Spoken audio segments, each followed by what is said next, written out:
Today's small video is entitled Fake Good News. Recently, the Wall Street Journal ran an article by Joe Queenan. He's an American journalist, critic, and essayist, a self-professed clown and negative-style humorist. The article was entitled, What We Really Need is Fake Good News. It ended with this phrase: ignore what the mainstream media keep telling you, Canada is not boring. Yikes.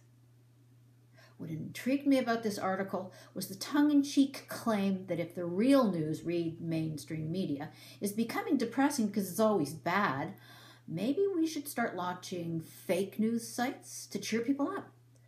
Some examples of this, according to Queenan, are the dissemination of falsehoods such as things in Europe couldn't be better, everyone loves the Russians, instead of worrying about your cholesterol, eat whatever you feel like and believe that it's good for you.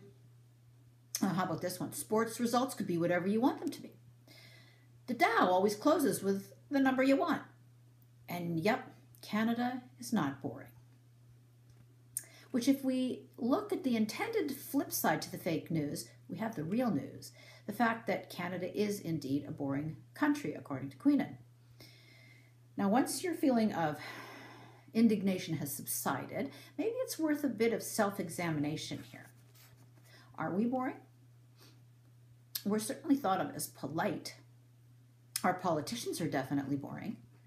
Compared to the recent U.S. election, our conservative leadership runoff and current roster of elected officials is not much more than a snooze fest for anyone bothered to pay attention to it. And is there anything that we can do about this, or do we actually prefer being thought of as a boring populace, a dull place to live?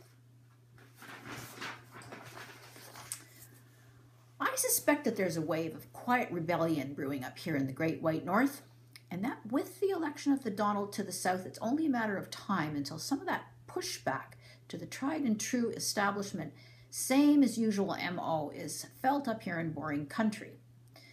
Maybe until then, we could set up a fake Facebook page for Justin Trudeau, where he boasts about all that he's done for Canada since he was elected, how he's balanced the budget from the heart out, and how as hundreds and maybe soon to be thousands of illegal immigrants stream across our unprotected borders, that all of Canada welcomes them enthusiastically with open arms and wallets.